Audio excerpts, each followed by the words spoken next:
The scorching summer sun beat down mercilessly on Bridget Powell's slender shoulders as she hauled another load of hay across the dusty yard of the Rocking H Ranch. It was 1878 in Petaluma, California, and at 20 years old, Bridget had already endured more hardship than most people faced in a lifetime. Sweat trickled down her neck, dampening the collar of her threadbare work shirt as she struggled under the weight of her burden. "Not fast enough, girl," barked Silas Fletcher, the ranch foreman, his voice as dry and harsh as the parched earth beneath their feet. "You've still got half the barn to clean before sundown, and those fence posts won't repair themselves." Bridget bit back a retort, knowing it would only make things worse. Ever since her father died 3 months ago, leaving behind nothing but debts and the small plot of land adjacent to the Rocking H, she'd been at Fletcher's mercy. Working to pay off her father's loans to the ranch owner, Mr. Hollister, who remained unseen in his grand house on the hill overlooking the property. "I'm moving as quickly as I can, Mr. Fletcher," she said, her voice steady despite her exhaustion. "Not quickly enough," he sneered, squinting at her from beneath the brim of his dusty hat. "Your pa's debt ain't getting smaller with your snail's pace. Maybe I should add interest." The mention of additional debt made Bridget's stomach clench with fear. She'd been working from sunrise to well past sunset every day for weeks, and the tally of her father's debt never seemed to diminish. Fletcher's accounting methods remained mysteriously complex, and she suspected he was deliberately extending her servitude. By midday, Bridget's arms trembled with fatigue. The other ranch hands gave her sympathetic glances but kept their distance. Fletcher had made it clear that anyone who helped the Powell girl would face consequences.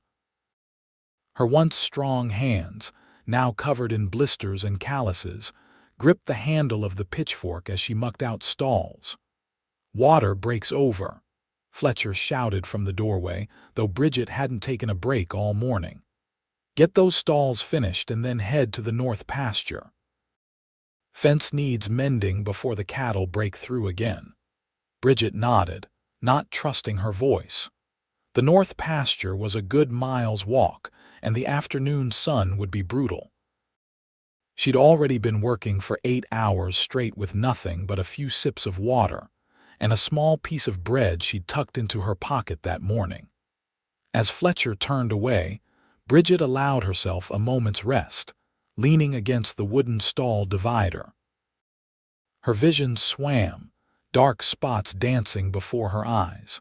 She hadn't eaten properly in days, saving what little food she had for her younger brother Tommy, who stayed with their elderly neighbor while Bridget worked. "Miss Powell," came a quiet voice from behind her. Startled, Bridget whirled around to find Nate Harrington, one of the newer cowhands, standing just inside the barn door. He was tall with broad shoulders, his face partially shadowed by his hat, but she could see the concern in his blue eyes. "Mr. Harrington," she acknowledged, straightening quickly despite her dizziness. "I should get back to work." "You look about ready to collapse," he said, his voice low enough that it wouldn't carry outside. "Fletcher's working you harder than a pack mule." Bridget shook her head. "I'm fine. I need this job." "Job?" Nate's expression darkened. "This ain't a job, Miss Powell. It's something else entirely." "It's paying off my father's debt," she insisted, though even to her own ears the words sounded hollow. Nate took a step closer. "I've been watching. Fletcher's been adding tasks each day but never marking anything paid. This isn't honest work. It's Harrington." Fletcher's voice boomed from outside. "Those cattle in the south pasture won't round themselves up. What are you doing in there?" "Just checking on a skittish mare, sir," Nate called back smoothly, then lowered his voice again.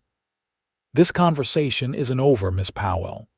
He tipped his hat and strode out, leaving Bridget staring after him, a strange flutter in her chest despite her exhaustion. She'd noticed Nate Harrington before it was hard not to, with his confident stride and kind eyes, but they'd barely exchanged more than polite greetings since he'd been hired a month earlier. The rest of the day passed in a blur of unending labor.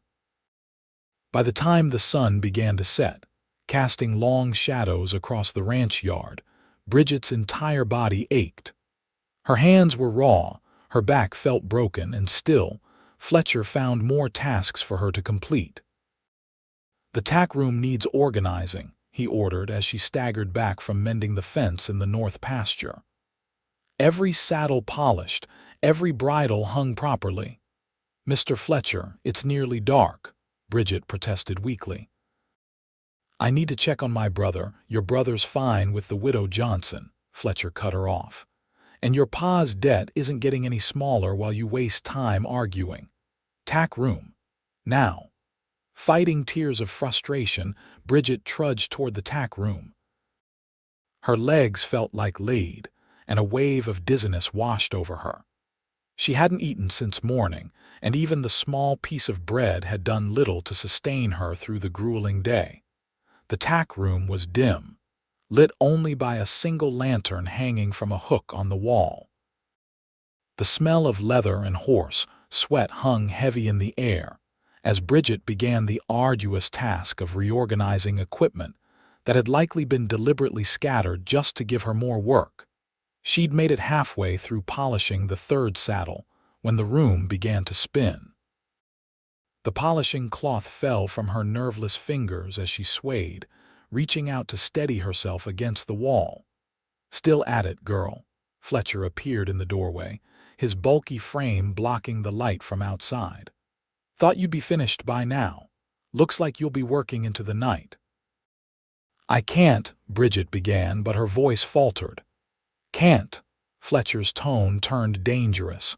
"Maybe you've forgotten the terms of our agreement. Your pa owed Mr. Hollister a considerable sum, and unless you want to lose that little scrap of land you call home, you'll work until I say you're done." Bridget swallowed hard, fighting back both fear and exhaustion. "I've been working for weeks, Mr. Fletcher." "How much longer until the debt is paid?" Fletcher's thin lips curved into a smile that made Bridget's skin crawl. "Well now, that depends on how hard you work, doesn't it, and how much interest accumulates." He took a step closer, and Bridget instinctively backed up until she bumped against the saddle rack. "Of course," Fletcher continued, his voice dropping to a silky whisper that terrified her more than his shouting ever had. "There might be ways to reduce that debt more quickly if you were accommodating." Bridget's heart hammered against her ribs. "I don't understand what you mean, sir." "I think you do." Fletcher reached out, his calloused fingers brushing a strand of hair from her face. "Pretty girl like you could be doing easier work. Much easier." Bridget recoiled, disgust and terror warring within her. "I prefer the work I'm doing, thank you," she managed, her voice trembling. Fletcher's expression hardened. "Have it your way. But don't expect me to be lenient when you fall behind. Get this tack room spotless tonight, or tomorrow I'll add another week to your service." He turned to leave, then paused. "And don't think about running off. Nobody in this town would take your word over mine, and your little brother, who'd look after him if something happened to you." The thinly veiled threat hung in the air between them as Fletcher strode out, leaving Bridget shaking with fear and fury. She slumped against the saddle rack, her legs finally giving out as she slid to the floor. She wasn't sure how long she sat there, fighting tears and exhaustion when a shadow fell across the doorway again. Bridget tensed, expecting Fletcher's return, but instead, Nate Harrington stepped into the tack room, his expression grim. "Miss Powell," he said softly, crossing to kneel beside her. "Are you all right, Mr. Harrington?" she whispered, mortified to be found in such a state. "I'm fine. Just resting a moment before finishing." "You're not fine," he interrupted, his voice gentle but firm. "You can barely stand." Without warning, he reached out and took her hands in his, turning them over to reveal the raw blisters and cuts that covered her once smooth skin. His jaw tightened as he examined them. "This isn't right," he muttered. "Fletcher's working you past exhaustion deliberately. I've been watching him for weeks." "I have to finish," Bridget insisted weakly, trying to pull her hands away. "If I don't, he'll extend my service and I need to be free of this debt for Tommy's sake." Nate's expression darkened. "What debt exactly? How much did your father owe?" $300, Bridget replied. "He borrowed it for seed last spring, but the drought." "And how long have you been working to pay it off?" "Nearly 3 months now," she admitted. "Sunrise to well past sunset every day." Nate did some quick calculations. "Miss Powell, at a fair wage, you would have paid that debt weeks ago." Bridget stared at him, the implications of his words sinking in slowly through her exhaustion. "But Mr. Fletcher says—" "Fletcher's lying," Nate said flatly. "He's keeping you here, working you to death, with no intention of ever calling the debt paid." Before Bridget could respond, heavy footsteps approached the tack room. Nate quickly stood, positioning himself between Bridget and the door just as Fletcher appeared. "Harrington," the foreman growled. "What are you doing here?" "I told you to check the south herd." "Already done," Nate replied evenly. "Came to get my spare lariat from the tack room." Fletcher's gaze slid past Nate to where Bridget still sat on the floor. "The Powell girl still has work to do, don't distract her." "She's done for today," Nate said, his voice quiet but with a steel edge that made Fletcher's eyes narrow. "What did you say?" The foreman took a threatening step forward. "I said she's done." Nate didn't budge. "Look at her, Fletcher. She can barely stay conscious." "That's not your concern, Cowboy," Fletcher sneered. "The girl works for me until her debt is paid." "A debt that should have been settled weeks ago by my calculation," Nate countered. $300 at a fair daily wage would have been paid off in a month, even accounting for room and board, which she doesn't take, since she returns to her own home each night. Fletcher's face darkened with anger. "You're sticking your nose where it doesn't belong, Harrington. This is between me and the Powell girl." "Not anymore." Nate's hand moved slightly, resting near the holster at his hip. It wasn't a threat, merely a reminder of its presence. "She's coming with me." The tension in the small tack room was palpable as the two men faced each other. Bridget struggled to her feet, her heart pounding. "Mr. Harrington, please," she began, not wanting violence on her account, but Nate didn't look away from Fletcher. "Get your things, Miss Powell," he said firmly. "I'm taking you home." "She's not going anywhere," Fletcher snarled, his hand moving toward his own weapon. "Think carefully, Fletcher," Nate warned. "Is this worth dying for? Because I promise you, if you draw that gun, one of us isn't walking out of here, and I like my chances better than yours." Something in Nate's voice, a cold certainty, made Fletcher hesitate. His eyes flickered between Nate's steady gaze and his hand hovering near his holster. "Mr. Hollister won't stand for this," Fletcher warned. "I look forward to discussing Miss Powell's situation with Mr. Hollister personally," Nate replied, "including your creative accounting and your threats." Fletcher's face paled slightly at that. "You're fired, Harrington. Get off this ranch before I have the boys drag you off." Nate smiled, though there was no humor in it. "I don't think they will. Most of them have been watching how you treat Miss Powell, and they don't much care for it. Now step aside." For a moment, Bridget thought Fletcher would refuse, would call Nate's bluff. But after a tense standoff, the foreman stepped back, his face twisted with rage. "This isn't over," he warned. "It is for tonight," Nate replied, then turned slightly toward Bridget while keeping Fletcher in his peripheral vision. "Miss Powell, are you ready?" Bridget nodded, though in truth, she wasn't sure what she was agreeing to. All she knew was that Nate Harrington had just placed himself between her and danger, and right now, following him seemed like her only option. As they walked out of the tack room, Nate placed a steadying hand at her elbow, his touch gentle but firm enough to keep her upright as her exhausted legs threatened to give way.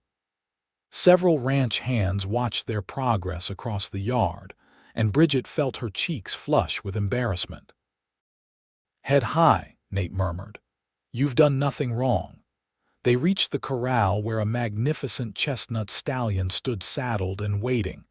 Bridget recognized it as Nate's personal mount, a spirited horse that few others at the ranch could handle. "Can you ride?" he asked, his voice low. "Yes," but she glanced back at the ranch house where Fletcher stood on the porch, watching them with undisguised malice. "Mr. Harrington, you've lost your job because of me." "Nate," he corrected her. "And don't worry about the job, I wasn't planning to stay much longer anyway." He helped her mount, then swung up behind her with easy grace.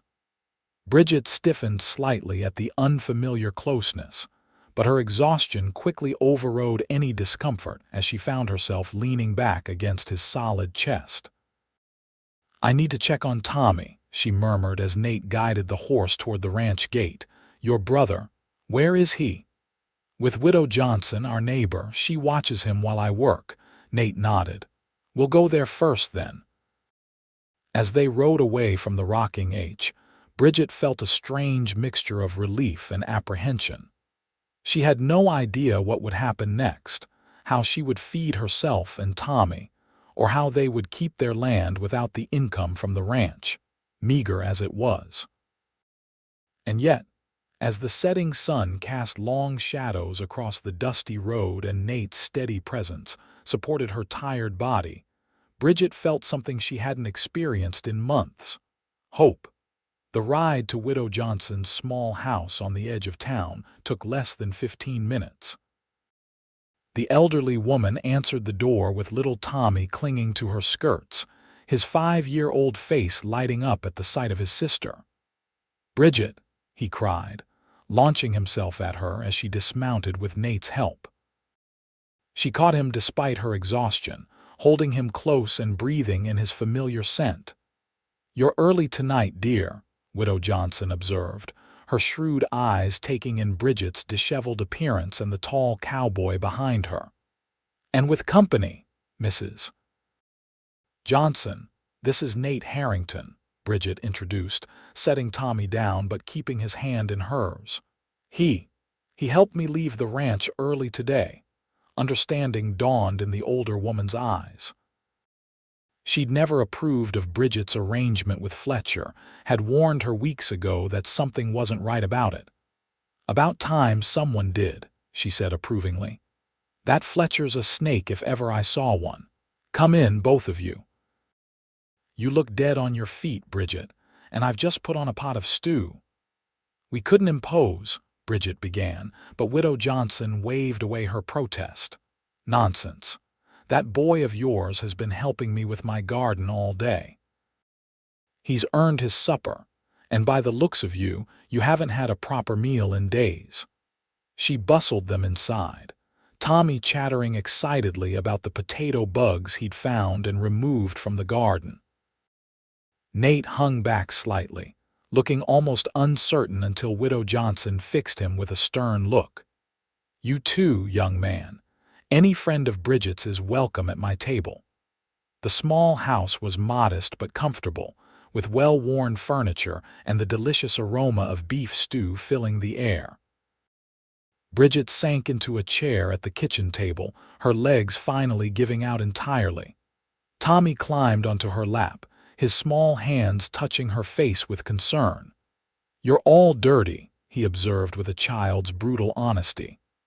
"I was working hard," she explained, smoothing his unruly dark hair.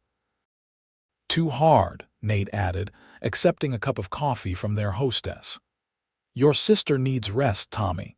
The boy regarded Nate with curiosity. "Are you Bridget's friend?" "I hope so," Nate replied with a gentle smile that transformed his serious face. As Widow Johnson served the stew, Bridget found herself watching Nate interact with Tommy. The cowboy answered the boy's endless questions with patience, even producing a small wooden horse from his pocket for Tommy to play with. It was clearly hand-carved, the details suggesting considerable skill. "Did you make this?" Bridget asked as Tommy galloped the toy across the table. "Yes, madam," Nate answered. "Whittling passes the time on long cattle drives. It's beautiful work." A hint of color touched Nate's tan cheeks. "Thank you."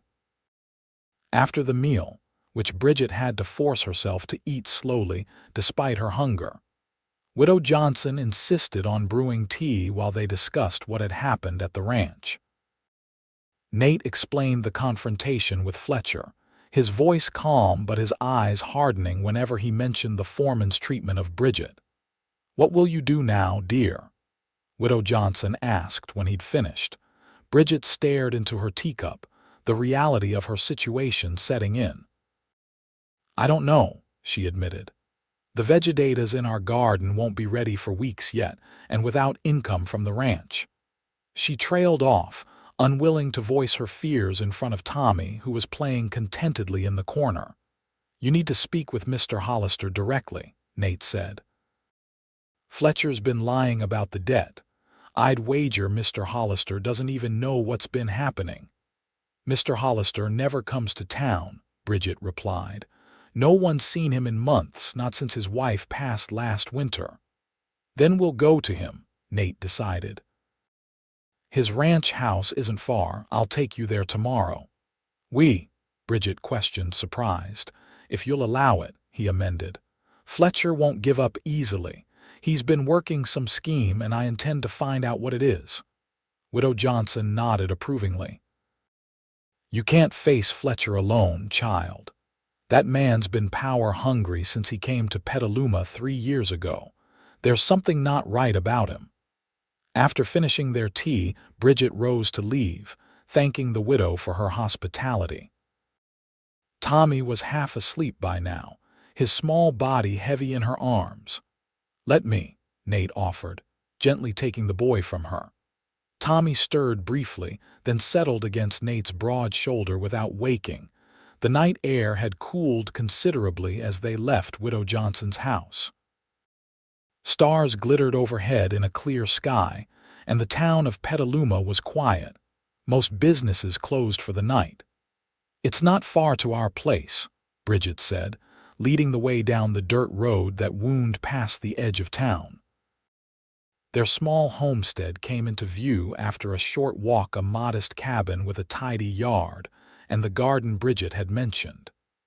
It wasn't much, but it was home, the only thing her father had been able to leave his children. Inside, Bridget quickly lit a lamp while Nate carried Tommy to the small bedroom they shared. She turned down the boy's bed, and Nate laid him down gently. Tommy mumbled something in his sleep, clutching the wooden horse Nate had given him. "Thank you," Bridget said softly as they moved back to the main room, "for everything." In the lamplight, she could see Nate clearly for the first time that evening. His blue eyes reflected the warm glow, and there was a gentleness in his expression that belied his earlier confrontation with Fletcher. "Anyone would have done the same," he said. "But they didn't," she pointed out. "You did." They stood in awkward silence for a moment before Nate cleared his throat. "I should go. It's late and you need rest." "Where will you stay?" Bridget asked, suddenly realizing he had nowhere to go after being fired from the ranch. "I've got my bedroll. I'll find a spot near town." He moved toward the door. "Wait," Bridget said impulsively. "Our barn isn't much, but it's dry and clean. You're welcome to stay there tonight."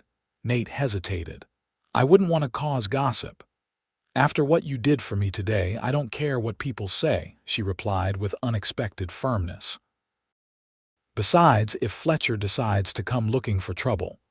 The unspoken concern hung between them. Nate nodded slowly. "Thank you. I'll accept then." Bridget showed him to the small barn where they kept their elderly milk cow and a few chickens. It was humble but well-maintained, with a clean hayloft that would serve as adequate sleeping quarters. "There's fresh water in the bucket," she said, lingering by the door, "and extra blankets in that trunk if you need them." "This is perfect," Nate assured her. "I've slept in far worse places." She should have left then, gone back to the house and the sleep her body desperately craved. Instead, Bridget found herself asking, "Why did you help me, Mr. Harrington?" Truly, Nate was silent for a long moment, his expression thoughtful. "Nate," he reminded her gently. "And I helped because what Fletcher was doing wasn't right. No one deserves to be treated that way." "There's more," she pressed, sensing he wasn't telling her everything. He sighed, running a hand through his dark hair. "I recognize the signs because I've seen it before. My sister." He paused, his jaw tightening. "My sister worked for a man like Fletcher back in Kansas. He worked her past exhaustion, claimed she still owed him when she'd more than paid her debt. By the time I found out what was happening, she was sick with pneumonia from working in all weather without proper rest or food." His voice dropped so low Bridget had to strain to hear. "She didn't survive." "I'm so sorry," Bridget whispered, understanding now the depth of his anger at Fletcher. "It was 5 years ago," Nate said. "I was too late to help her, but I wasn't too late to help you." The simple statement hung in the air between them, heavy with meaning. Bridget felt tears prick her eyes, whether from exhaustion or emotion. She couldn't tell. "Thank you," she said again, inadequate words for what he'd done. "Get some sleep, Miss Powell," he said gently. "Tomorrow we'll sort this out." "Bridget," she corrected him with a small smile. "If I'm to call you Nate, then you must call me Bridget." He returned her smile, and something warm unfurled in her chest despite her fatigue. "Good night, Bridget." "Good night, Nate." She walked back to the cabin slowly, her mind whirling despite her body's exhaustion. In a single day, everything had changed. She had defied Fletcher, lost her only source of income, and placed her trust in a man she barely knew. And yet, as she prepared for bed, checking on Tommy one last time before climbing under her own worn quilt, Bridget felt no regret. For the first time in months, she fell asleep without fear gripping her heart. Dawn broke with a gentle pink glow across the eastern horizon. Bridget woke slowly, disoriented by the brightness in her room. She usually rose before sunrise to make the long walk to the rocking H ranch.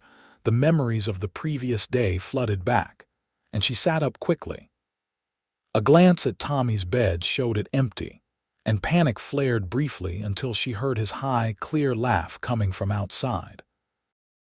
Dressing quickly, Bridget stepped onto the small porch to find Nate and Tommy by the garden patch.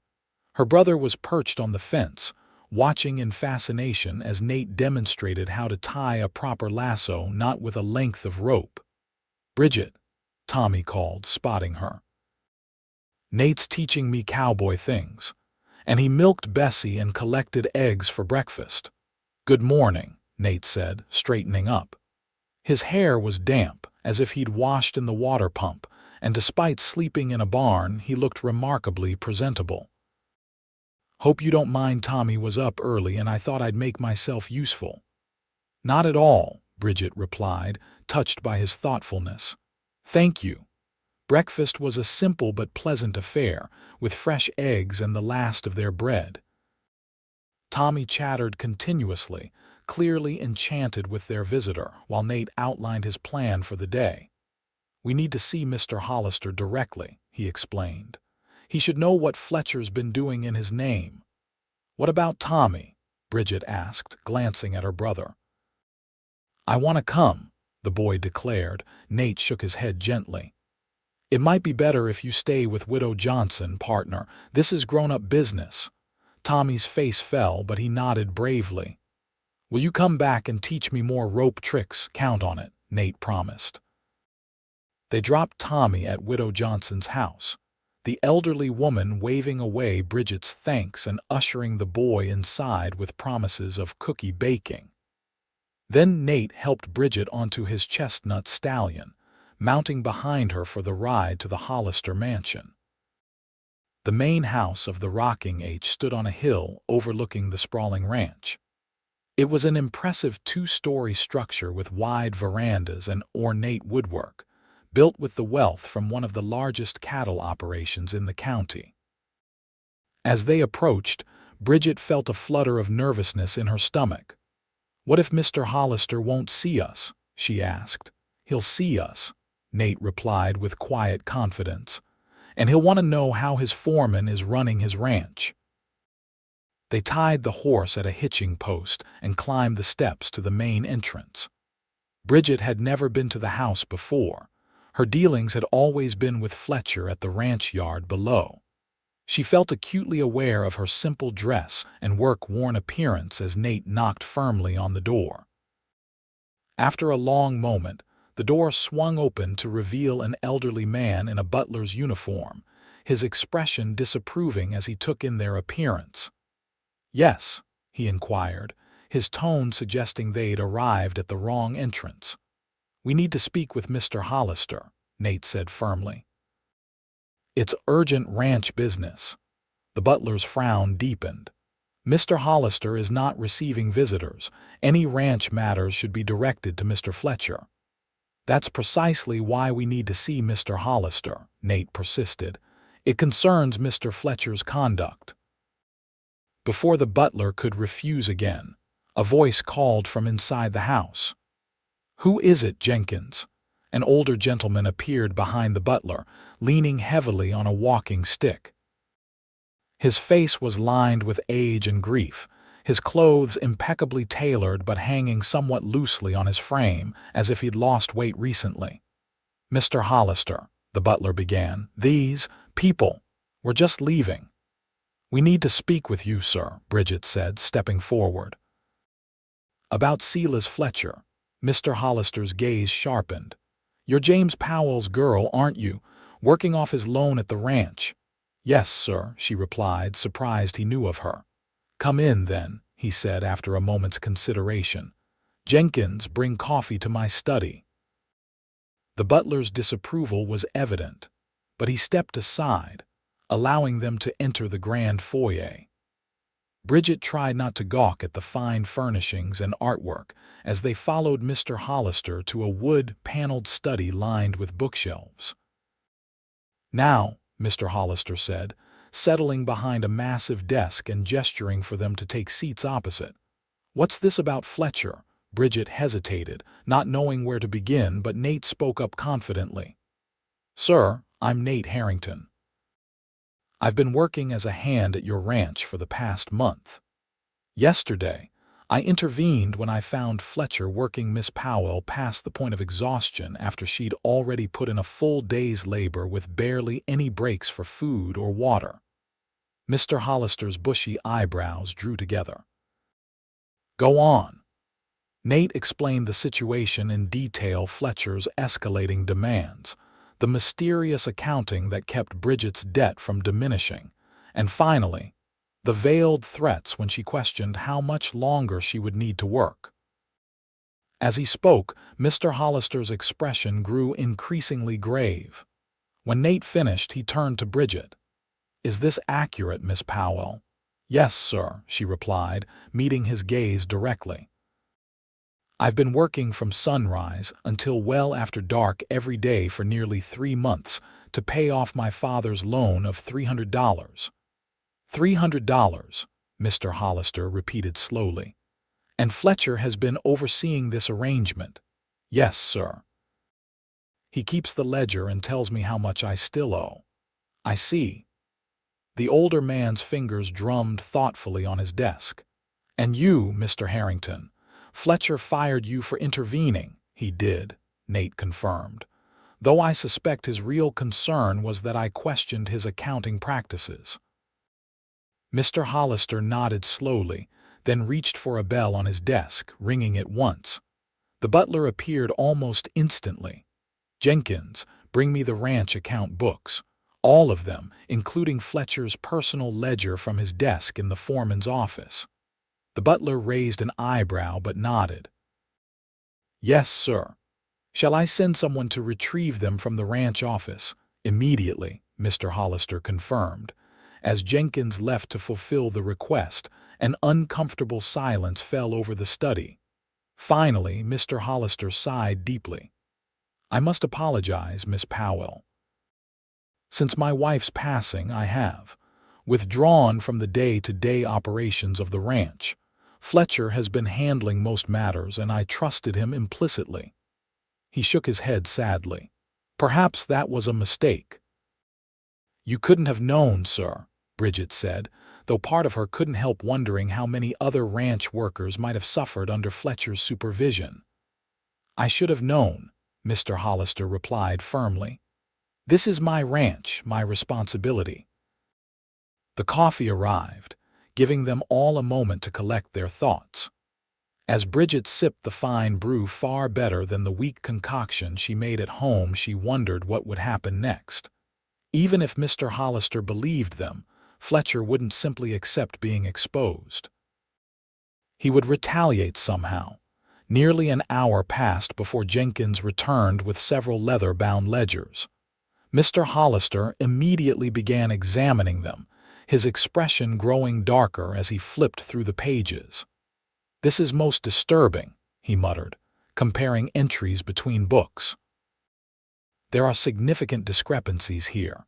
He looked up at Bridget. According to the main ranch ledger, your father's loan was for $200, not $300. And based on standard wages for ranch work, even accounting for your lack of experience, you should have paid it off within 6 weeks. Bridget felt a surge of vindication mixed with anger. Fletcher told me it was $300, sir. And he kept adding tasks, saying I wasn't working fast enough to reduce the debt. Mr. Hollister nodded grimly, turning several more pages. It appears Fletcher has been skimming from the ranch accounts for some time. Small amounts here and there, easily overlooked if one wasn't examining the books closely. His mouth set in a hard line. And it seems you're not the only one he's cheated, though you may have suffered the worst of his schemes. What will you do, sir? Nate asked. First, I'm declaring Miss Powell's debt paid in full, Mr. Hollister stated firmly.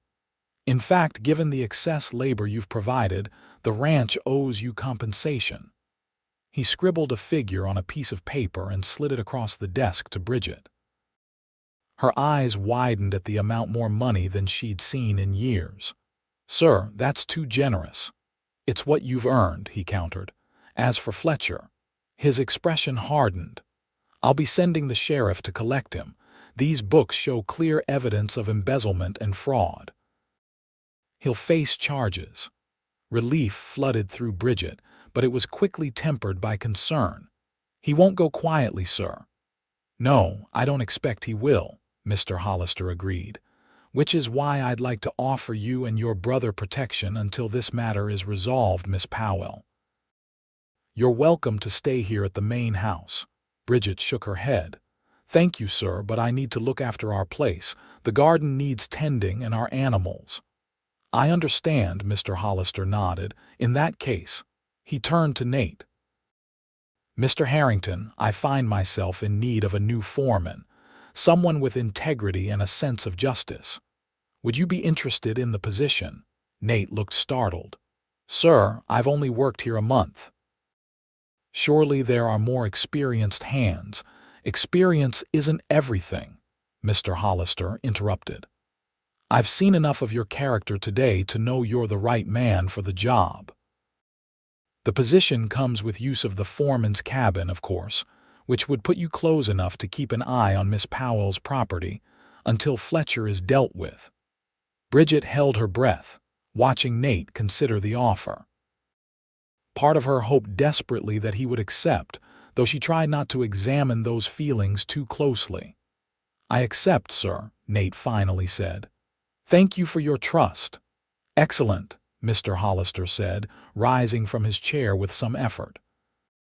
Now, I believe we should inform the sheriff of Fletcher's activities without delay.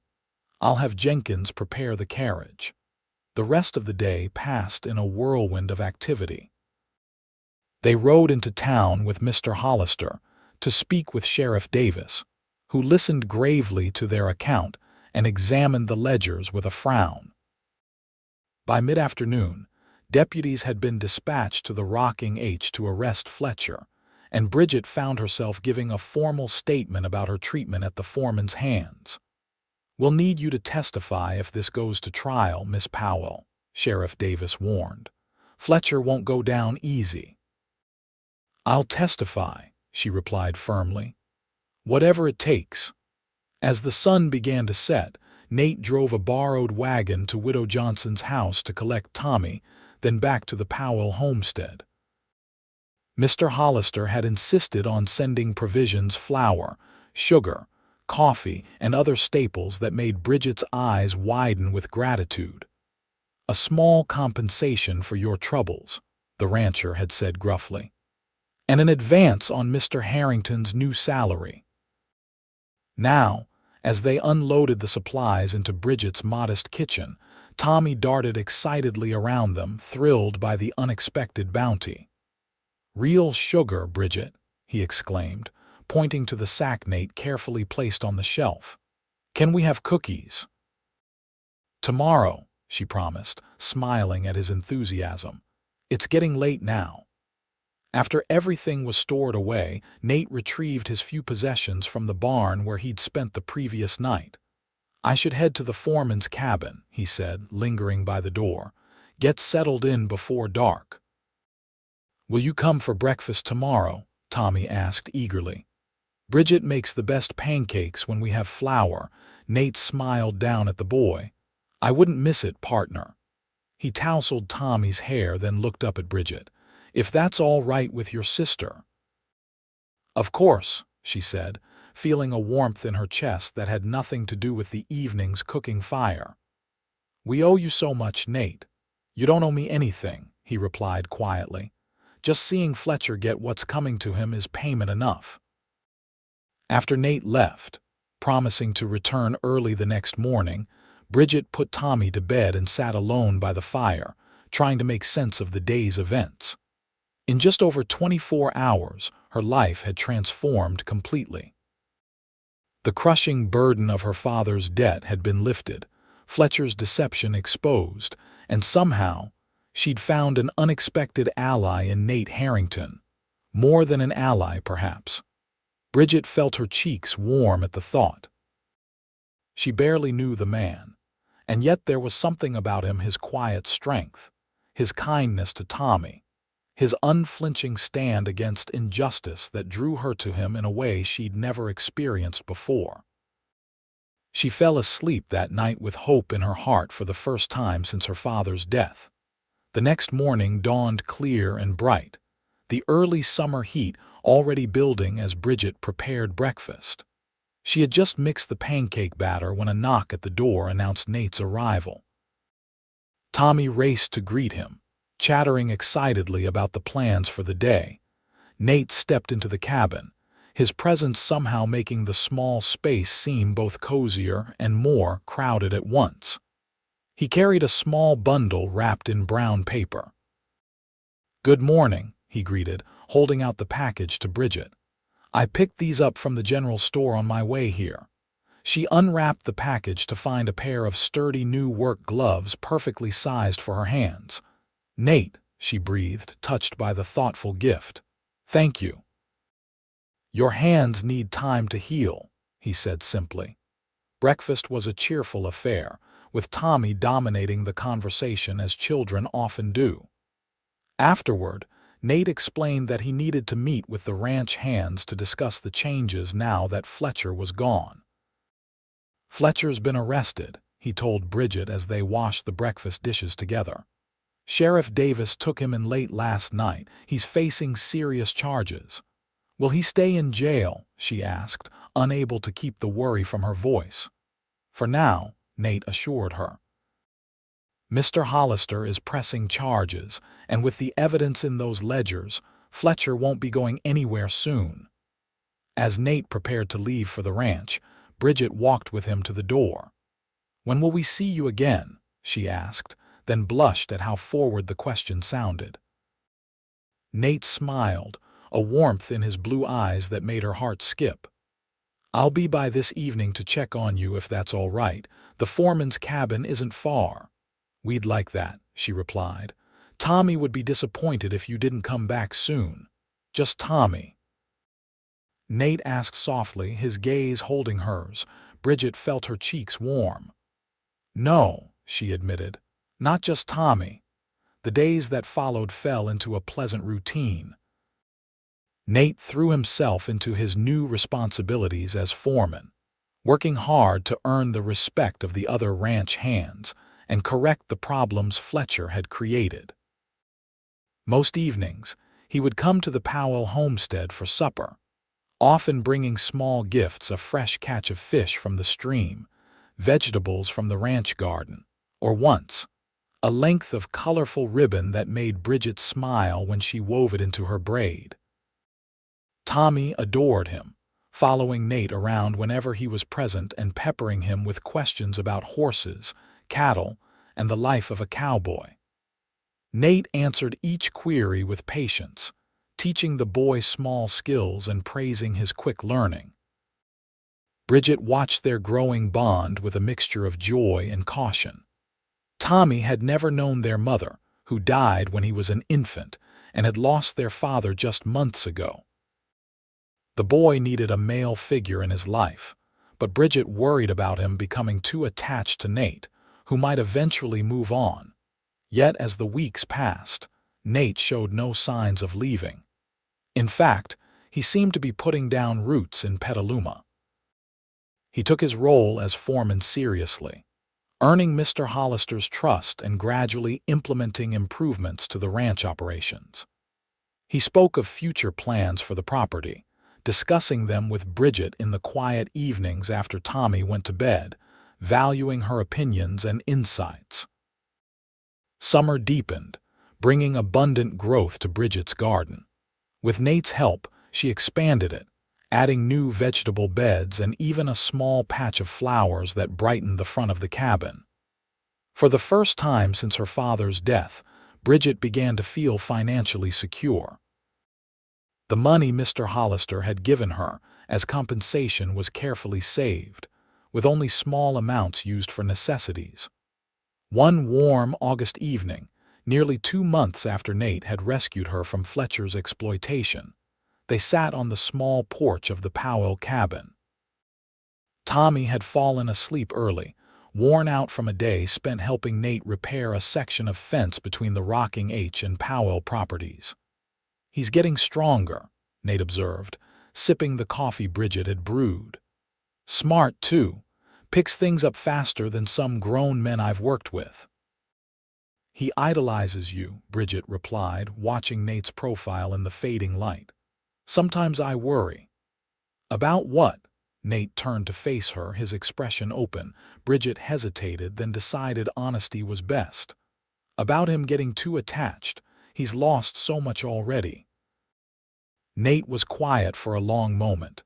"You think I'll leave?" he finally said. "It wasn't a question. Won't you, eventually? The trail always calls to men like you, men like me." There was a hint of something in his voice, amusement, perhaps, or challenge. "Cowboys," she clarified. "Always moving on to the next ranch, the next town." Nate set his coffee cup aside and shifted to face her more directly. "Bridget, do you know why I took the job at the Rocking H in the first place?" She shook her head. "I was looking for somewhere to stop," he said simply. "I've been moving from ranch to ranch since my sister died, never settling, never connecting. But I was tired of it. I came to Petaluma because I heard it was a good place, a growing town with decent folks. I thought maybe I could finally put down roots." His words sparked a hope in Bridget's chest that she tried to temper. "And now," she asked, "has Petaluma lived up to your expectations?" "It's exceeded them," Nate replied, his gaze steady on hers. "But not because of the town or even the job." Bridget's heart quickened. "No, no." He reached out slowly, giving her time to pull away if she wished, and took her hand in his. "It's because of you, Bridget. You and Tommy." The simple declaration hung in the evening air between them. Bridget looked down at their joined hands, hers now healed of the worst blisters and calluses from her time at the ranch, his strong and steady. "I care for you," Nate continued when she remained silent. "More than I expected to, more than I've cared for anyone in a very long time. And I care for Tommy too." "Nate," Bridget began, her voice barely above a whisper, "we care for you too, very much." His smile was like the sunrise, warm and full of promise. With gentle pressure, he drew her slightly closer. "May I kiss you, Bridget Powell?" Instead of answering, she leaned forward, closing the distance between them. The touch of his lips on hers was soft at first, tentative, then more confident as she responded. His hand came up to cup her cheek, and Bridget felt something inside her unfurl like a flower opening to the sun. When they finally parted, Nate's eyes were dark with emotion.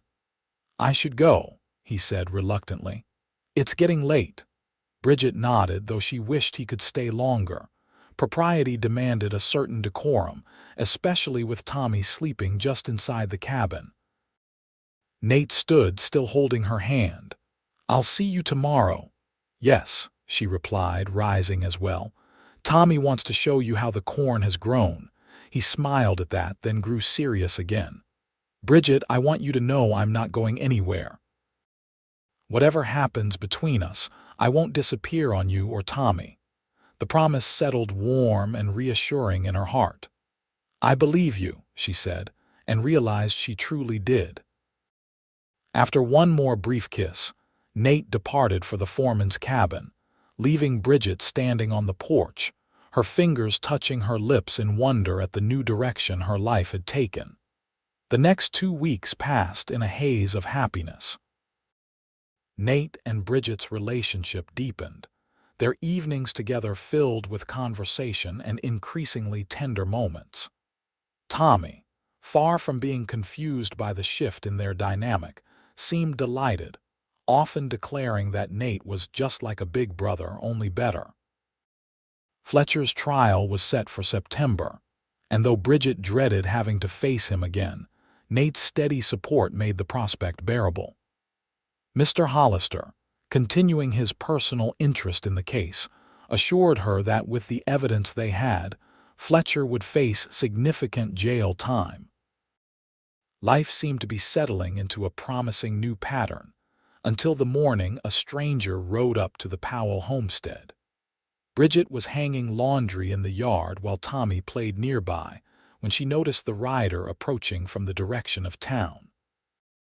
He was a tall, lean man with a hard face and eyes that assessed everything with cold calculation. Something about him set Bridget on edge immediately. "Tommy," she called quietly, "go inside, please." The boy looked up, noticed the stranger, and for once didn't argue. He scampered into the cabin as the rider reined in his horse at the edge of their property. "Madam," the man touched the brim of his hat in a gesture that mimicked politeness without containing any actual respect. "Looking for Nate Harrington. Heard he might be around these parts." Bridget's unease deepened. "May I ask who's looking for him?" The man's thin lips curved in what might have been a smile on a different face. "Name's Wade. Jed Wade, old, friend of Harrington's." Something in the way he hesitated before the word friend told Bridget this man was anything but. "I'll let Mr. Harrington know you were asking after him when I see him," she said carefully. "He's working at the Rocking H Ranch." Wade's cold eyes narrowed slightly. "That's so. Heard he'd settled down playing Foreman, not like him at all." "You must not know him very well then," Bridget replied, fighting to keep her voice steady. The stranger chuckled, a sound devoid of humor. "Oh, I know Nate Harrington better than most, madam. Known him for years." He leaned forward in his saddle. "Might interest you to know what kind of man you've got calling on you." "I know exactly what kind of man Nate Harrington is," Bridget stated firmly. "You now," Wade's expression darkened. "Do you know he's got a price on his head in Kansas? that he killed a man there 5 years back. The accusation struck Bridget like a physical blow, but she refused to let this stranger see her shock. "I think you should leave, Mr. Wade. Just thought you ought to know who you're dealing with, madam," he replied, straightening up. "I'll be in town if Harrington wants to. Catch up on old times." With that ominous statement hanging in the air, Wade turned his horse and rode away, leaving Bridget staring after him with a chill that had nothing to do with the morning air. Tommy peeked out from the cabin door. "Who was that man, Bridget? He looked scary." "No one important," she assured him, trying to keep her voice normal. "Just someone looking for directions." But as she finished hanging the laundry with trembling hands, Bridget couldn't shake the man's words from her mind. Could Nate really have killed someone? Was he a fugitive? It seemed impossible to reconcile the gentle, honorable man she knew with Wade's accusations. She was still wrestling with her thoughts when Nate himself rode up later that morning, his face lighting with a smile when he saw her. The sight of him, so open and warm, made Wade's claims seem even more ridiculous. "You're early today," she greeted him, forcing a smile. "Finished the fence repair faster than expected," he replied, dismounting and securing his horse. He approached her, then stopped, his expression changing as he studied her face. "What's wrong?" Bridget hesitated. Part of her wanted to dismiss Wade's visit entirely, but the larger part knew that honesty had to be the foundation of whatever they were building together. "A man came looking for you this morning," she said quietly. "Jed Wade." The change in Nate was immediate and dramatic. His entire body tensed, his face draining of color before hardening into an expression she'd never seen before. "Wade is here. In Petaluma." "He said he'd be in town," Bridget confirmed, her concern growing at his reaction. "Nate, who is he?" Nate's gaze moved past her to the cabin where Tommy was visible through the window. "Let's walk," he suggested, his voice tight. "This isn't a conversation for young ears." They moved toward the small copse of trees at the edge of the property, far enough from the cabin that Tommy wouldn't overhear. Nate was silent for several minutes, his expression troubled as he seemed to struggle with what to say. Finally, he turned to face her. "What did Wade tell you?" "He said," Bridget swallowed hard, "he said you killed a man in Kansas, that there's a price on your head."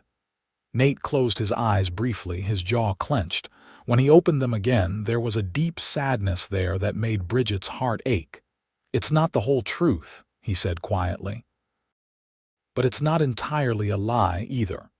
He gestured to a fallen log nearby, and they sat side by side, though Nate maintained a careful distance between them. "I told you about my sister," he began. "How she worked for a man who exploited her, worked her past exhaustion until she fell ill." Bridget nodded. "You said she died of pneumonia." "That's part of the truth," Nate acknowledged. "What I didn't tell you was that the man she worked for was Jed Wade's brother, Ellis Wade. He owned a small farm in Kansas, hired my sister Sarah to help with housekeeping after his wife died." His hands clenched into fists as he continued. "I was working a cattle drive when she took the job. By the time I returned 3 months later, Sarah was desperately ill. Ellis had worked her from dawn until midnight every day, made her sleep in an unheated shed, barely fed her. When she developed a cough, he refused to let her rest or see a doctor." Anger and grief mingled in Nate's voice. "I found her half dead in that shed. Took her to town immediately, but it was too late. The pneumonia had settled too deeply in her lungs. She died 2 days later." "Oh, Nate," Bridget whispered, reaching for his hand. He allowed the contact, though his fingers remained rigid in hers. "After she was buried, I confronted Ellis Wade," Nate continued, his voice flatter now. "Demanded he pay for her medical expenses and a proper burial. He laughed in my face, said Sarah had been lazy, hadn't earned her keep. He fell silent for a moment, staring into the distance. I didn't go there intending violence, Bridget. I swear that. But when he laughed about my sister's death, something in me broke. You fought, Bridget guessed. Nate nodded. It started as a fistfight, but Ellis pulled a knife in the struggle. His voice caught. The knife ended up in his chest. He died almost instantly. Bridget's mind whirled, trying to absorb this revelation. It was self-defense, she said firmly. That's how I saw it, Nate agreed. But Ellis Wade came from an influential family in those parts. His brother Jed was friends with the sheriff. They called it murder, put a bounty on my head. I've been moving from place to place ever since, never staying long enough for my past to catch up with me. His eyes met hers, filled with regret. Until now. The full implications struck Bridget then. You'll have to leave, she whispered, the words like ashes in her mouth. I should, Nate acknowledged, his grip on her hand finally tightening. Bridget, I never meant to bring this trouble to your door. I thought I'd left it far behind. Is Wade a bounty hunter? No, Nate shook his head. He's something worse, a man seeking personal vengeance. The bounty is just a convenient excuse. They sat in heavy silence for several minutes, each lost in thought. Finally, Bridget spoke, her voice stronger than she felt. What will you do? Nate sighed deeply. The sensible thing would be to leave town tonight. Get as far away as possible before Wade causes trouble. The thought of him disappearing from her life sent a sharp pain through Bridget's heart. And the not sensible thing, stay, he said simply. Face Wade, try to end this once and for all. How? She couldn't keep the fear from her voice. I don't know yet, Nate admitted. But running hasn't solved anything. It's just postponed the inevitable.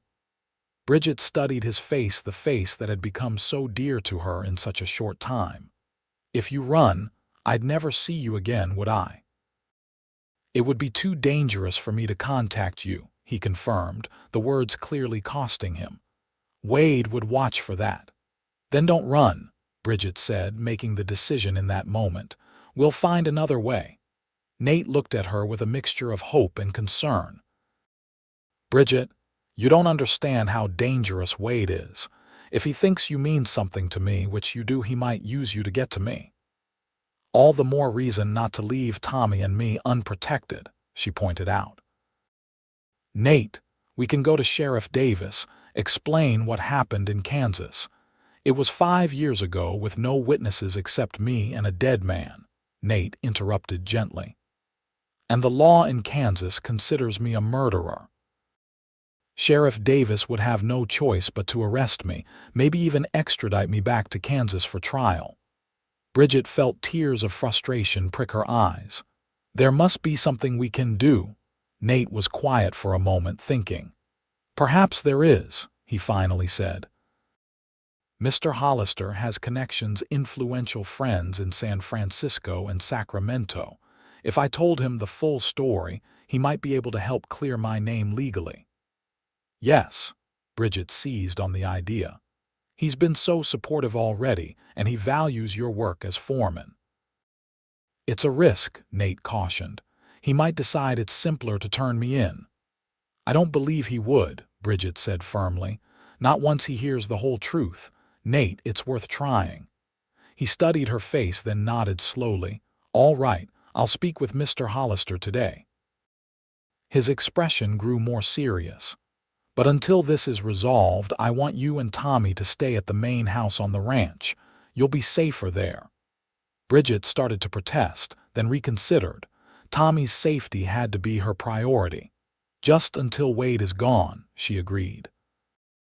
They walked back to the cabin, the weight of Nate's revelation hanging between them. As they approached, Tommy burst out the door to greet them, his young face alight with excitement. Nate, Bridget said we might go stay at the big house. Is it true? Will there be horses I can see up close? Nate managed a smile for the boy, though Bridget could see the strain behind it. Yes, partner, there are horses, and Mr. Hollister even has a pony you might get to ride if you ask nicely. Tommy's eyes widened with delight. A real pony. When can we go? Today, Bridget told him. So we should pack a few things. Can you get your clothes from your trunk? As Tommy dashed back inside, Nate turned to Bridget. I'll take you to the main house first, then go find Mr. Hollister and explain everything. Be careful, she urged, laying a hand on his arm. If Wade is in town looking for you. I'll avoid town for now, he promised. Mr. Hollister should be at the ranch office this afternoon. An hour later, Bridget and Tommy were settled in a comfortable guest room at the Hollister mansion. Mr. Hollister himself was out inspecting a distant part of the ranch, but his housekeeper, Mrs. Abernathy, made them welcome, especially Tommy, who she declared was in need of some proper feeding up. Nate left to search for Mr. Hollister, promising to return as soon as possible. As the afternoon stretched into evening with no sign of him, Bridget's anxiety grew. She was standing at the window, watching the approach to the house, when Jenkins appeared at the door of the sitting room. Miss Powell, he said, his formal demeanor somewhat softened since their first meeting. Mr. Hollister has returned and requests your presence in his study. Bridget's heart leaped. Is Mr. Harrington with him? No, miss, just Mr. Hollister. A cold knot of fear formed in her stomach. Thank you, Jenkins, I'll come right away. She turned to Mrs. Abernathy, who was entertaining Tommy with a picture book. Would you mind watching him a bit longer? Of course not, dear, the kindly woman assured her. Take your time. Bridget followed Jenkins to the study, trying to calm her racing thoughts. The butler knocked once, then opened the door for her. Mr. Hollister sat behind his desk, his expression grave.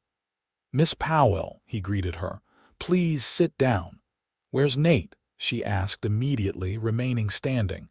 Has something happened? The rancher sighed heavily. I'm afraid Mr. Harrington has been arrested. Bridget sank into the chair, her legs suddenly unable to support her. No, she whispered. How? Why? A man named Wade came to town this afternoon, spoke to Sheriff Davis about a fugitive from Kansas, Mr. Hollister explained. When Harrington came looking for me at the ranch office, Wade was there with the sheriff. There was nothing Davis could do but take him in, given the warrant from Kansas. It was self-defense, Bridget insisted, quickly explaining what Nate had told her about his sister and the confrontation with Ellis Wade.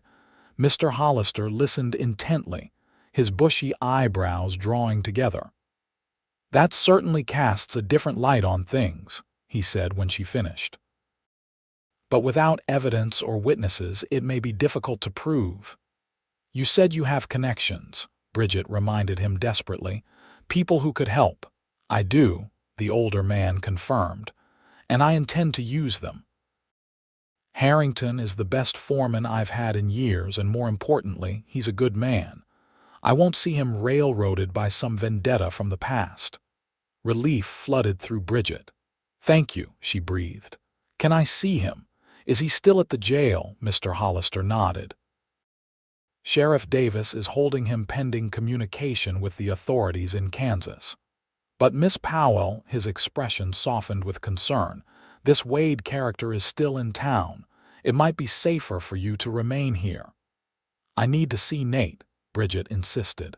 Please. After a moment's consideration, Mr. Hollister nodded. Very well. I'll have Jenkins prepare the carriage and I'll accompany you myself. Mrs. Abernathy can look after your brother.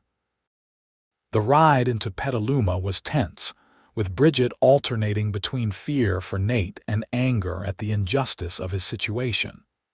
Mr. Hollister remained thoughtful, occasionally making notes in a small book he carried.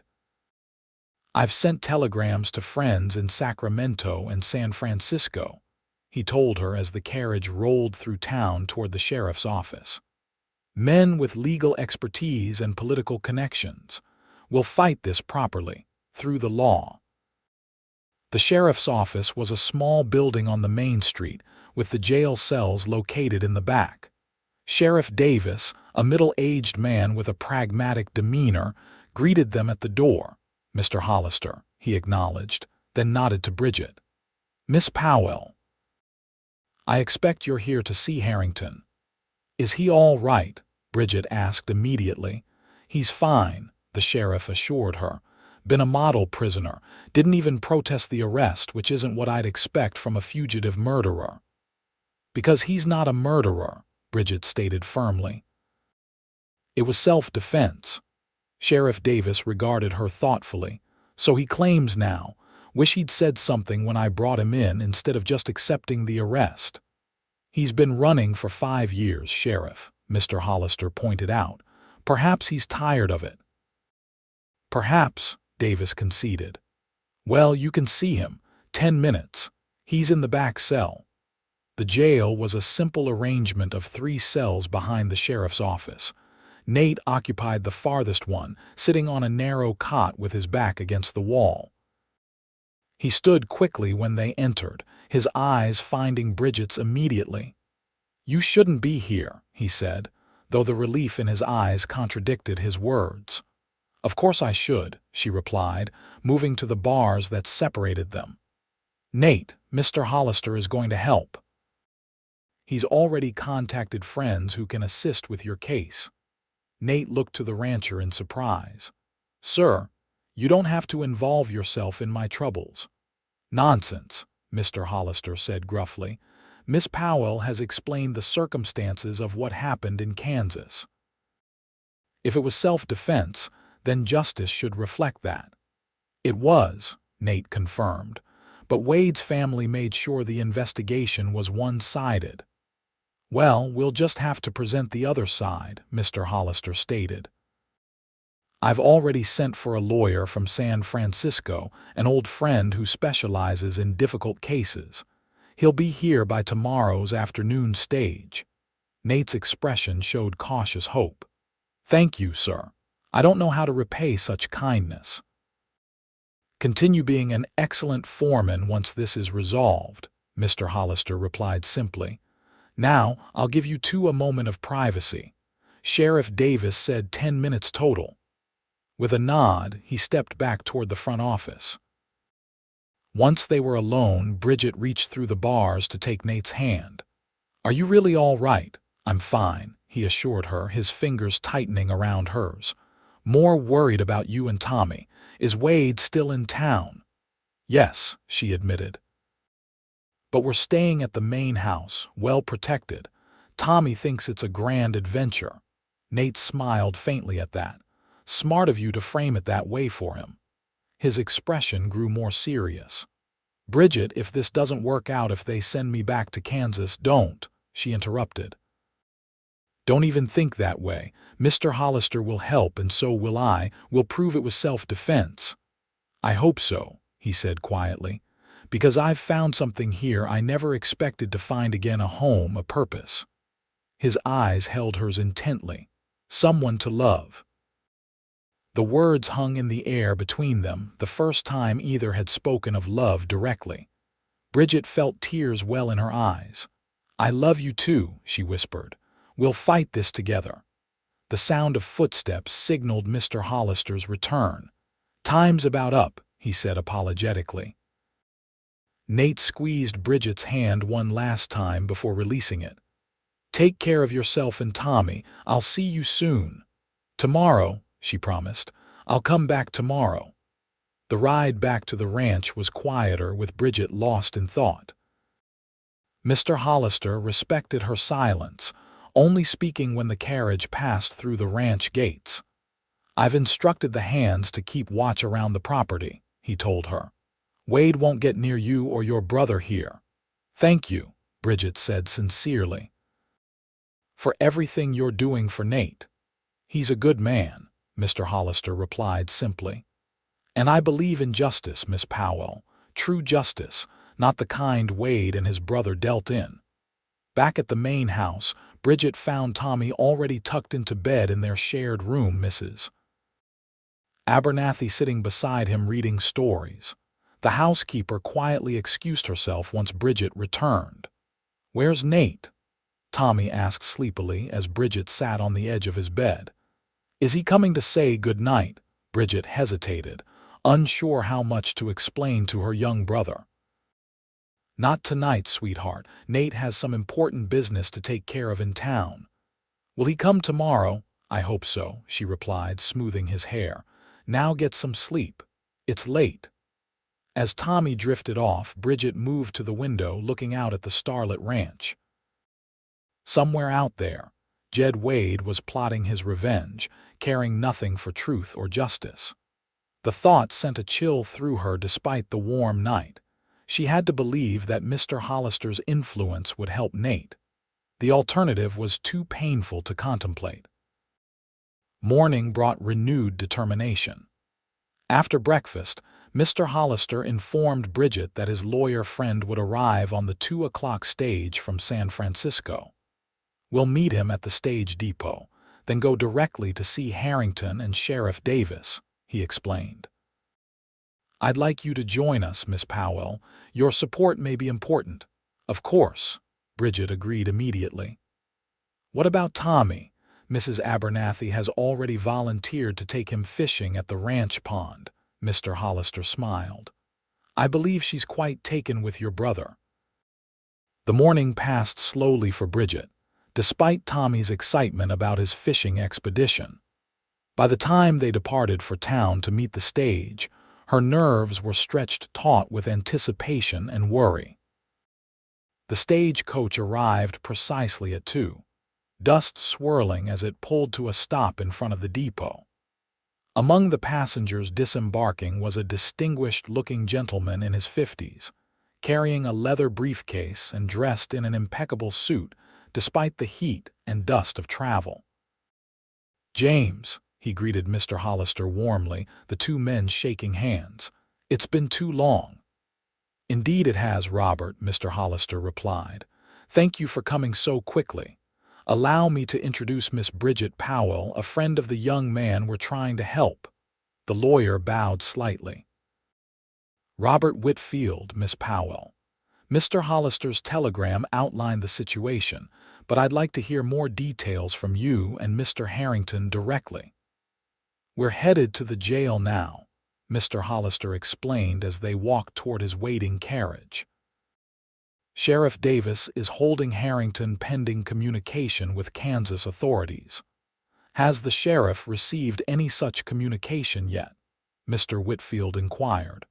"Not as of this morning," Mr. Hollister replied, "which gives us a narrow window to act."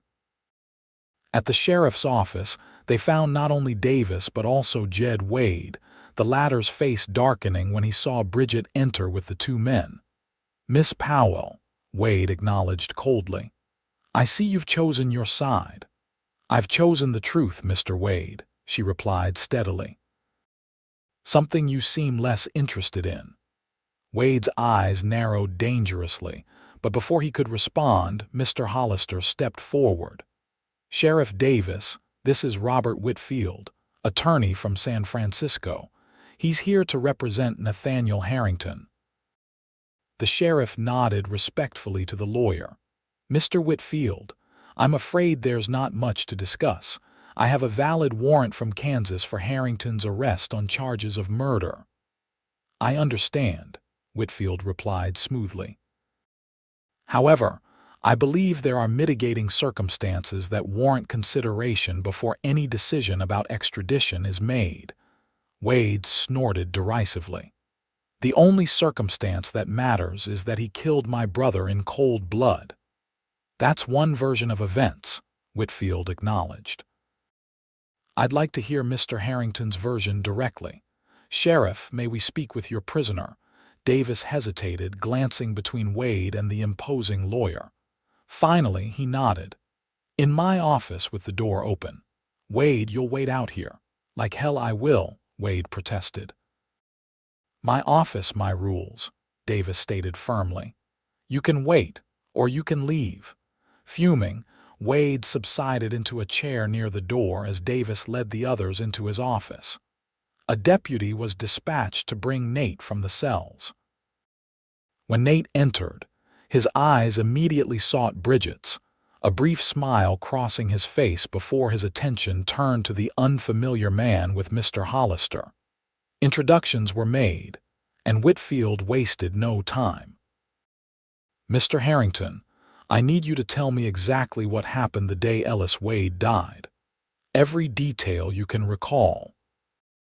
For the next half hour, Nate recounted the events leading to Ellis Wade's death, his sister's illness and subsequent passing, the confrontation with Ellis, the struggle that ended with Ellis's own knife in his chest. Throughout the account, Whitfield took notes, occasionally asking for clarification but mostly listening intently. When Nate finished, the lawyer was silent for several moments, reviewing his notes. Finally, he looked up. "Sheriff Davis, I believe we have a clear case of self-defense, possibly even justifiable homicide given the circumstances. Mr. Wade pulled a knife. Mr. Harrington defended himself. The fact that Wade died in the struggle is unfortunate, but does not constitute murder." "That may be," Davis replied cautiously, "but the warrant says otherwise, and it's not my place to question a warrant from another jurisdiction." "Actually, it is," Whitfield corrected him. "As the local authority, you have a duty to ensure that justice is properly served. If evidence suggests the warrant was issued under false pretenses or with incomplete information, you have every right to delay extradition pending further investigation." Davis frowned.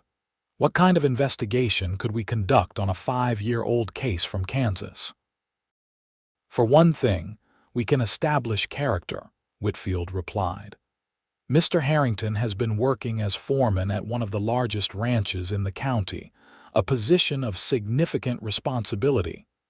Mr. Hollister can attest to his character and integrity."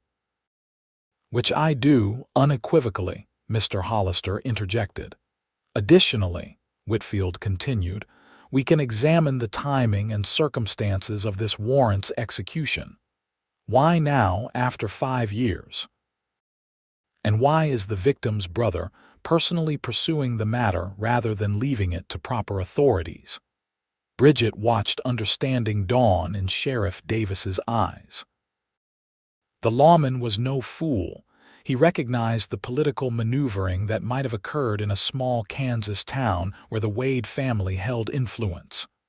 "What are you proposing, Mr. Whitfield?" Davis asked. "A hearing," the lawyer replied promptly.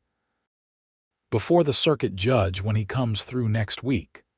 Present all evidence and testimony, allow Judge Parker to determine whether extradition is warranted." Davis considered this, rubbing his chin thoughtfully. "Judge Parker is fair-minded," he acknowledged. "And he doesn't take kindly to personal vendettas masquerading as justice." He glanced at Nate. "Would you agree to remain in custody until the hearing, Harrington?"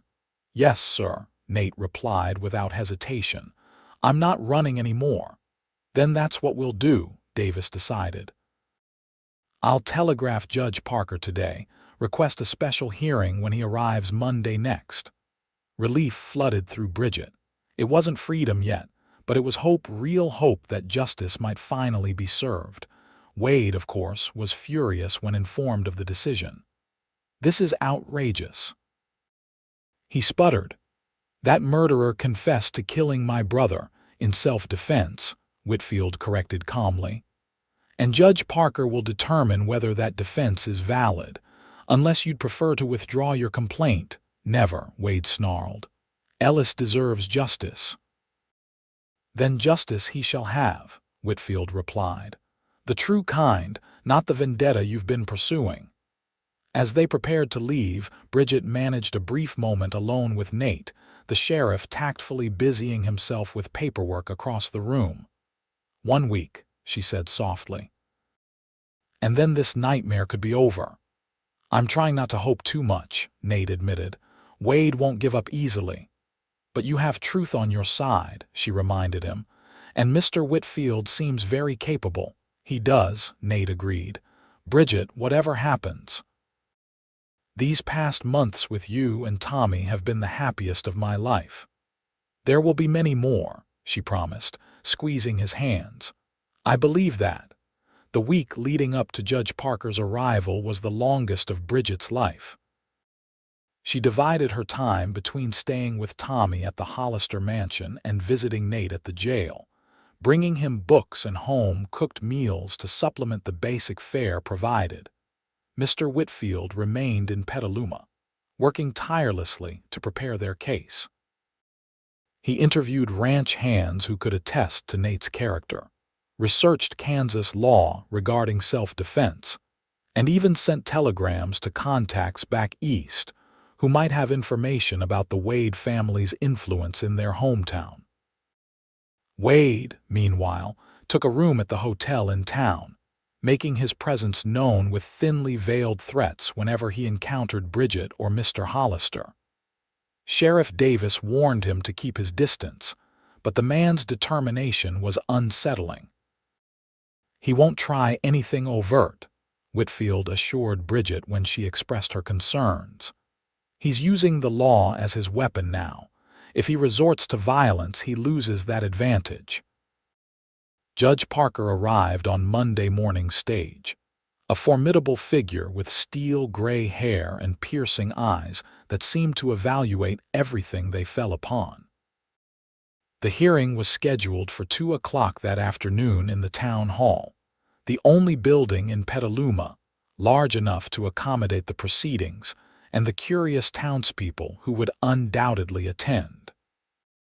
Bridget wore her best dress, a simple blue cotton that Tommy solemnly informed her made her look pretty, like when Papa was alive. Mr. Hollister escorted her to town in his carriage, both of them tense with anticipation. The town hall was indeed packed when they arrived. It seemed most of Petaluma had turned out to witness the unusual proceedings. Nate was already there, seated beside Mr. Whitfield at a table near the front, looking uncomfortable but determined in clean clothes provided by Mr. Hollister. Across the room, Jed Wade sat with a local lawyer he'd retained, his cold eyes following Bridget as she walked down the aisle. Judge Parker called the hearing to order promptly at 2, his resonant voice cutting through the murmurs of the crowd. "This is not a trial," he began, surveying the room. "This is a hearing to determine whether sufficient cause exists to extradite Nathaniel Harrington to the state of Kansas to face charges related to the death of Ellis Wade 5 years ago. I will hear evidence from both sides and make my determination based solely on the facts presented." Whitfield presented their case first, outlining the circumstances of Sarah Harrington's employment with Ellis Wade, her mistreatment, subsequent illness, and death. He called Mr. Hollister to testify about Nate's character and work as foreman, then several ranch hands who spoke of his fairness and integrity. Finally, Nate himself testified, describing in clear, steady tones the confrontation with Ellis Wade, and how the man had drawn a knife when Nate demanded compensation for his sister's medical expenses and burial. "I didn't go there to kill him," Nate stated, meeting Judge Parker's assessing gaze directly. "I went for justice for my sister. When he pulled that knife, I was fighting for my life."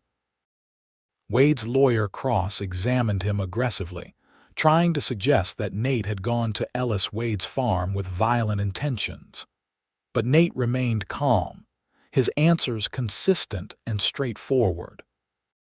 When it was the opposition's turn, Wade himself took the stand, painting his brother as a respectable businessman who had employed Sarah Harrington out of charity.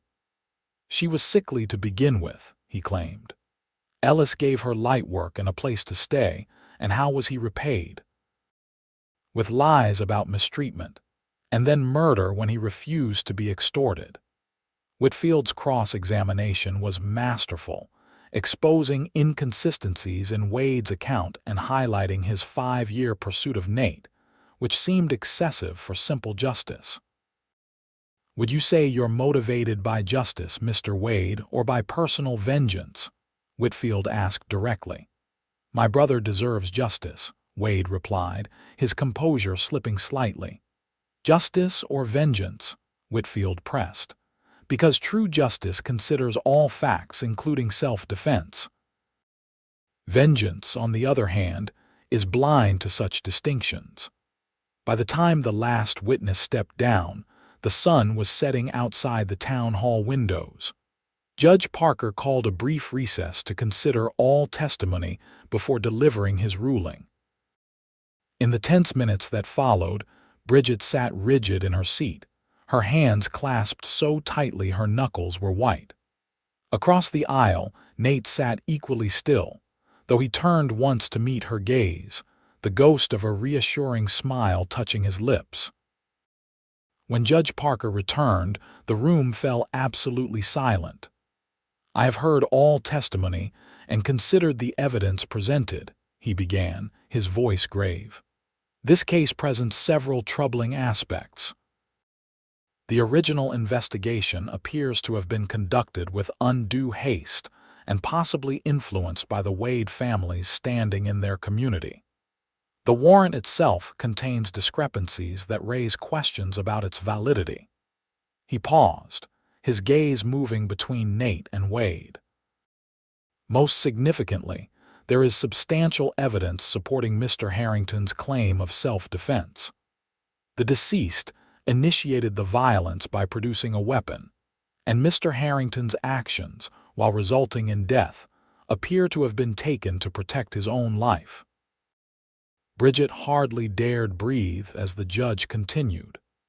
"Therefore, I find insufficient cause to extradite Nathaniel Harrington to Kansas. Furthermore, I am dismissing the warrant and will be communicating my findings to the authorities in Kansas with a strong recommendation that the case be officially closed." A murmur rippled through the crowd as the judge's words registered. Bridget felt tears of relief spring to her eyes as Nate closed his briefly, his shoulders sagging slightly. "Mr. Harrington," Judge Parker added, "you are free to go. Mr. Wade, your complaint has been heard and addressed according to the law. I consider this matter concluded." Wade leaped to his feet, his face contorted with rage. "This isn't justice," he shouted. "That man killed my brother, Mr. Wade." The judge's voice cut like a whip. "Control yourself, or I will have you removed from this courtroom and held for contempt." For a moment, it seemed Wade might defy even the judge, but his lawyer caught his arm, whispering urgently in his ear. With a final venomous glance at Nate, Wade stalked from the room, slamming the door behind him. As the judge formally concluded the hearing, people began to file out, many stopping to congratulate Nate or shake his hand. Sheriff Davis approached, extending his hand to Nate. "Looks like I won't be needing those jail cells for you anymore, Harrington," he said with a smile. "Can't say I'm sorry about that." "Thank you, Sheriff," Nate replied, shaking the lawman's hand, "for being fair throughout this process." "Just doing my job," Davis replied. His expression grew more serious. "Watch yourself for the next few days, though. Wade didn't take that ruling well." "I'll be careful," Nate promised. As the crowd thinned, Bridget finally made her way to Nate's side. They looked at each other for a long moment before Nate opened his arms, and Bridget stepped into his embrace without hesitation, uncaring of the few remaining onlookers. "It's over," she whispered against his chest. "You're free." "Thanks to you," he murmured into her hair. "You believed in me when you had every reason to doubt." Mr. Hollister and Whitfield approached, both looking pleased with the outcome. "Well done, Robert," Mr. Hollister congratulated his friend. "A masterful presentation." "The facts were on our side," Whitfield replied modestly. "Judge Parker is a fair man. He recognized the truth when he heard it."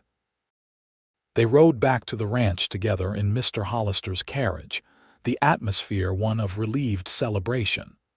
Tommy was waiting at the main house, having been informed of the hearing's outcome by a ranch hand Mr. Hollister had sent ahead with the news. "Nate," he cried, launching himself at the cowboy as soon as they entered. "You're not in jail anymore," Nate caught him, swinging the boy up into his arms with a laugh. "That's right, partner. No more jail for me." "Good," Tommy declared with the simple certainty of childhood. "Because jail is a bad place, and you're a good person." "Out of the mouths of babes," Mr. Hollister murmured, smiling at the scene. That evening they shared a celebratory dinner at the main house, with Mrs. Abernathy outdoing herself preparing all of Nate's favorite dishes. Afterward, as the summer twilight stretched long across the ranch, Nate asked Bridget to walk with him in the gardens. They strolled in companionable silence for a while, the sweet scent of roses filling the air around them. Finally, Nate stopped beside a small fountain, taking both of Bridget's hands in his. "I've been thinking about the future," he began, his voice soft in the gathering darkness. "My future, our future if you'll have me." Bridget's heart quickened. "What are you saying, Nate?" "I'm saying that I love you, Bridget Powell," he replied simply. "You and Tommy both. These past months you've given me something I thought was lost forever: a home, a family, a reason to stop running." He released one of her hands to reach into his pocket, withdrawing a small ring with a modest but beautiful sapphire set in silver. "It was my mother's," he explained. "The only thing of value I've kept with me all these years. I'd be honored if you'd wear it, as my wife." Tears of joy filled Bridget's eyes as she gazed at the ring, then up at the man holding it. "Yes," she whispered. "Yes, Nate Harrington, I'll marry you." As he slipped the ring onto her finger, then drew her into his arms for a tender kiss, Bridget felt as though her heart might burst with happiness. From exhaustion and exploitation to love and promise in just a few short months, it seemed almost like a dream. But the solid strength of Nate's arms around her was real, as was the love shining in his eyes when they finally parted. "We should tell Tommy," she said, smiling up at him. "You think he'll approve?" Nate asked, a hint of genuine concern in his voice. Bridget laughed softly. "Nate, that boy has been hoping for this since the day you gave him that wooden horse. He adores you, and I him," Nate replied seriously. "I'll do right by both of you, Bridget, I promise." "I know you will," she said, taking his hand to walk back to the house. "We'll do right by each other." They were married 3 weeks later in the small church in Petaluma, with Mr. Hollister giving the bride away and Tommy proudly serving as best man. The entire town turned out for the celebration that followed, held on the grounds of the Rocking H Ranch. Jed Wade had departed Petaluma the day after the hearing, his vengeance thwarted by justice and the law. Sheriff Davis received word some months later that the Kansas authorities, upon reviewing Judge Parker's findings, had officially closed the case against Nate, removing the final shadow from their happiness. As foreman of the Rocking H, Nate continued to implement improvements that increased the ranch's productivity and the welfare of its workers. Mr. Hollister, reinvigorated by his involvement in Nate's case, took a more active role in the business again, mentoring Nate in the finer points of ranch management. Bridget and Tommy moved into the foreman's cabin with Nate, transforming it from a functional bachelor's quarters into a warm family home. Their garden expanded, as did their small herd of animals, with Tommy taking special pride in caring for the pony Mr. Hollister gifted him on his 6th birthday. A year after their wedding, their family grew again with the birth of a son, James, named in honor of Bridget's father. As she watched Nate cradling their newborn, Tommy peering over his shoulder in fascination, Bridget reflected on the journey that had brought them to this moment.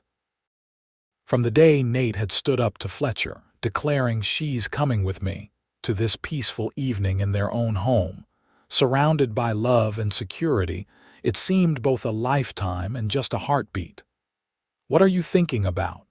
Nate asked softly, noticing her thoughtful expression. About how sometimes the hardest paths lead to the most beautiful destinations, she replied, reaching out to touch his face gently. And how very glad I am that you found the courage to intervene that day at the ranch. Best decision I ever made, he said, leaning over to kiss her, careful not to disturb the sleeping infant in his arms. Though asking you to marry me runs a close second. Tommy tugged at Nate's sleeve. Can I hold James now? I'll be really careful. Of course, partner, Nate replied, showing the boy how to support his little brother's head as he made the transfer. As she watched her family, the devoted husband she'd found in the most unlikely circumstances, the brother who was growing into a fine young boy under Nate's guidance, and the new life they'd created together, Bridget felt a contentment so deep, it seemed to fill every corner of her being. The foreman had worked her past exhaustion, but a cowboy had intervened and changed the course of her life forever. And in doing so, he'd found his own salvation, his own home, his own heart's ease after years of running. Some called it fate. Bridget simply called it love, powerful enough to overcome the past, strong enough to sustain the present, and bright enough to illuminate the future. A future they would build together, day by day, year by year, with unwavering devotion and abiding joy.